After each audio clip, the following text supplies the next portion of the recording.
ओम शांति। गीता के 7वें अध्याय का 7वां श्लोक। कृष्ण अर्जुन से कहते हैं कि मुझसे श्रेष्ठ अन्य कोई तत्व नहीं है, मेरे सिवाय किंचित मात्र भी कोई जगत नहीं है। संसार मणियों की भांति है और मैं सूत्र की भांति हूँ। इसलिए परमात्मा को सूत्रधार कहते हैं। जिस प्रकार सूत्र के आधार के बिना पुष्पमाला बिखर जाती है, इसी प्रकार परमात्मा के आधार के बिना ये जगत बिखर जाएगा। माला जितनी घनी होगी, सूत्र दिखाई नहीं देगा। क्योंकि संसार इतना घना है, इसलिए हमें परमात्मा का धागा दिखाई ही नहीं देता। पर ज्ञानी जानता है कि ये संसार रूपी फूलों की माला जिस आधार पर टिकी है, वह सूत्र परमात्मा है। जिसने ये जान लिया कि माला का आधार धागा है, सूत्र है, तो भी उस सूत्र की अनुभूति वह ही कर सकता है जो स्वयं फूल बनेगा। जब तक तुम स्वयं फूल नहीं बनोगे, धागे के संपर्क में नहीं आ सकोगे। माला में पिरोए जाने के लिए फूल को स्वयं में दर्द करना होता है। दुख मिले बिना कोई भी महापुरुष नहीं बन सकता। गृहस्थियों को परमात्मा छोटे छोटे दुख देता है। जितना जितना उसकी भक्ति में चढ़ते जाओगे, तो वह और दुख देगा। इस प्रकार दुख देते देते जब परमात्मा अपार दुख देता है, तो हम में छेद होता है। जिस प्रकार माला बनाने के लिए फूल में छेद करने के लिए सुई डालते हैं, इसी प्रकार दुख हमारे जीवन रूपी फूल में छेद करने के लिए सुई का काम करते हैं। जीवन में जो थोड़े थोड़े दुख मिलते हैं, वो हमें प्रभु के निकट ले जाते हैं। पर आत्मा को विकसित करने के लिए महान दुखों की आवश्यकता होती है। महापुरुष इसीलिए सुख वैभव छोड़कर संकट की चाह करते हैं। जैसे महात्मा बुद्ध, मीराबाई, भगवान का भगत तो खुद ही दुखों को निमंत्रण देता है, इसलिए दुखों से कभी शिकायत नहीं करता। वह तो कहता है कि इतने दुख जीवन में आए कि मुझे लूट कर ले जाएं और मुझे कंगाल कर जाएं। गृहस्थ में अज्ञानी पुरुष छोटा सा भी दुख आ जाने पर शिकायत करता है। पर योगी पुरुष वास्तव में वह होता है जो नित्य मृत्यु के लिए तैयार रहता है। सामान्य आदमी और योगी में फर्क होता है। योगी नित्य मरने की अनुभूति में ही जीता है और किसी से कोई शिकायत भी नहीं करता। जिसे जीते जी मरने की कला आ गई, वह ही सन्यासी है। जीते जी मरने की कला का नाम ही धर्म है।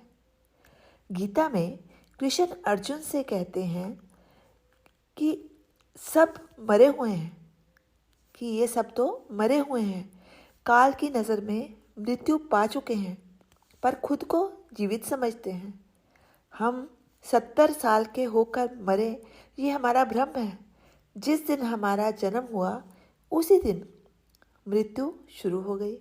ज्ञानी पुरुष जानता है कि जिस दिन संसार में पहला सांस लिया, तो यज्ञ की आहुति पड़ गई। हमारे जीवन का हर श्वास, हर प्राण उस यज्ञ की आहुति है। हर प्राणी के काया रूपी तिजोरी में श्वासें और उस श्वास के कितने सिक्के हैं, ये किसी को नहीं मालूम। पर हम हर क्षण मरते हैं, क्योंकि हमारे श्वास कम होते हैं और ये जो श्वास एक बार आता है, वो श्वास दोबारा नहीं आता।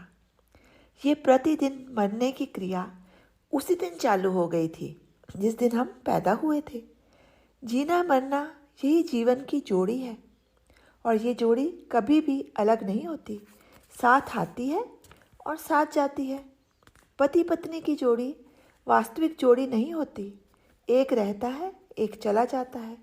जोड़ी वही होती है जो साथ जिए और साथ मरे। हमारे जीवन में नित्य जीवन व नित्य मरण यही जीवन की जोड़ी है। जिस प्रकार दो पैरों के बिना यात्रा नहीं होती, उसी प्रकार जीवन की यात्रा के लिए नित्य जीवन व नित्य मरण इस दो पैरों की परम आवश्यकता है।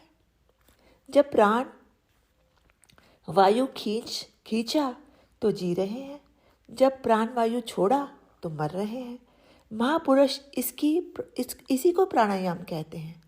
यदि एकाग्र होकर गिना कि 1 घंटे में कितनी बार प्राण लिए, कितनी बार प्राण छोड़े, ये गिनोगे तो देखोगे कि अरबों खरबों बार जीते व मरते हो।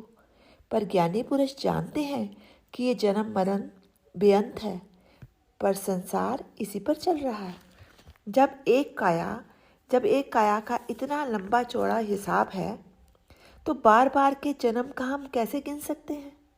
इसलिए ज्ञानी पुरुष कहता है, मेरा जीवन फूल के समान है, जो कि परमात्मा के धागे के आधार पर टिका हुआ है। जब धागा निकाल दो तो फूल भी धीरे धीरे बिखर कर समाप्त हो जाएगा। चिड़िया काल रूपी उस फूल के बीच में पड़े सारे तत्व यानी कि प्राणी को खा जाएगी। इसी प्रकार हमारे जीवन में भी प्राण काल रूपी चिड़िया का भोजन पड़ा है। ये प्राण ही काल का भोजन है, आहार है। यम प्राण खाकर जीता है। यम महाकाल है, इसलिए महाकाल का आहार भी अनंत है। वह हर चीज में से प्राण चुक कर खा जाता है। उसे काया से कुछ लेना देना नहीं होता। वह तो केवल छिलका है, बादाम के ऊपर के छिलके के समान। इसलिए काया रूपी छिलके को फेंक देता है और प्राण खा जाता है। वह पशुओं, पक्षियों, प्राणियों, वनस्पतियों सबके ही प्राण खाता है। हम सब प्राणी किसी ना किसी के प्राण खाकर ही जीवित रहते हैं। प्राणों का आहार भी प्राण ही है।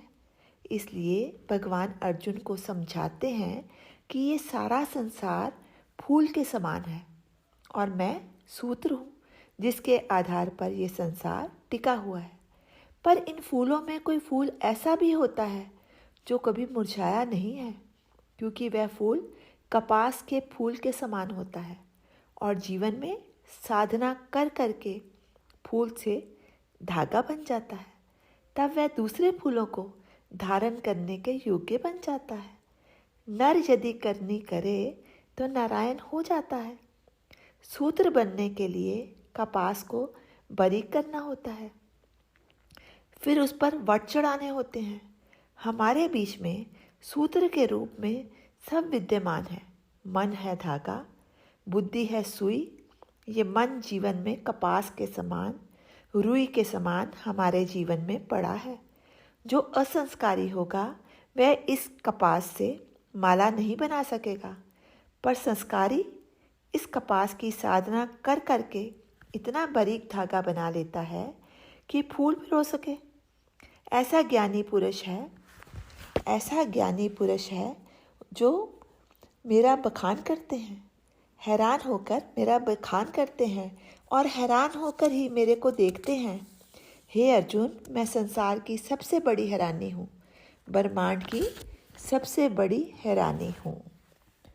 ओम शांति। शेष कल।